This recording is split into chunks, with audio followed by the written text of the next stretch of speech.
আসসালামু আলাইকুম রহমতুল্লাহি বারাকাতু। আমরা সেই যশোর থেকে চলে আসলাম হজরত মৌলানা দেলোয়ার হোসেন সাইদি সাহেবের গ্রামের বাড়ি পিরোজপুর। আসতে আমাদের অবশ্য প্রায় 3 ঘন্টা সময় লেগেছে। মোটরসাইকেল করে আসছি। সাইদি সাহেবের গ্রামের বাড়ি, ঘরের ভিতরটা অনেক কোনো মাল সামানা নেই অবশ্য, একদম ফাঁকা।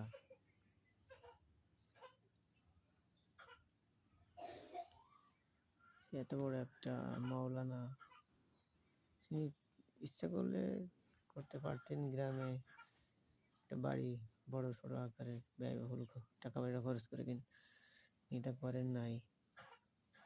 পুরো জীবনটাই তার কোরআনের উপরে খিদমত করে তিনি পার করেছেন।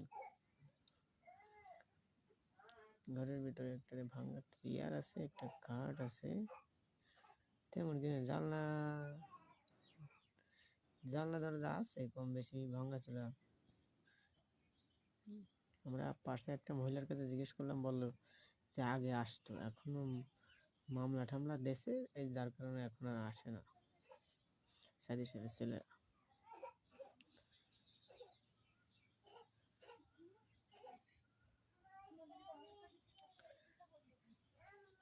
সাইদি সাহেবের পিতা ইউসুফ সাইদি সাহেবের কবর এখানে। আমার সাথে আছে আমাদের সফর সঙ্গী বড় ভাই জুবায়ের খান।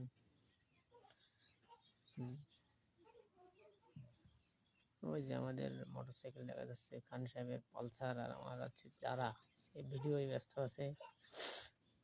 এই যে পালসার করে আসছেন, জুস নিয়ে আসছে। বাচ্চাটা জুস দেবে, সে বাচ্চাটা এখানে ছিল কিন্তু চলে গেছে। বাড়ির ভিতরে যে ডাক দিচ্ছিল অবশ্যই, কিন্তু আসতে ইচ্ছা ছিল না। পরে আসছিল, ওই যে দেখা যাচ্ছে আসতেছে এই জায়গার লোক, জুসটা এখন সে দেবে।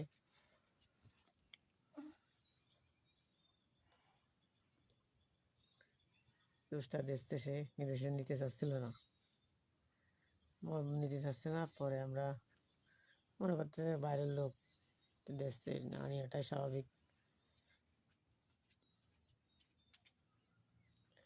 নিতে চাইনি। আমরা ওখান থেকে চলে আসলাম বাইরে। সামনে ধান রোদ্দুর দেওয়া ছিল, এক চাচির কাছে দিলাম। আমরা চলে আসলাম সাইদি সাহেবের যেখানে কবর দেওয়া আছে, আল্লামা সাইদি ফাউন্ডেশন, পিরোজপুর। এখানে অল টাইমই লোক আসছে। আমরা যখন ছিলাম এই জায়গায়, তখনও লোক আসছিল, জিয়ারত করছিল, দেখছিল, চলে যাচ্ছিল। সাইদি সাহেবের কবরের পাশেই তার বড় ছেলে, স্বামী, নামটা ভুলে গেছি, তার পুত্রবধূর কবর আছে।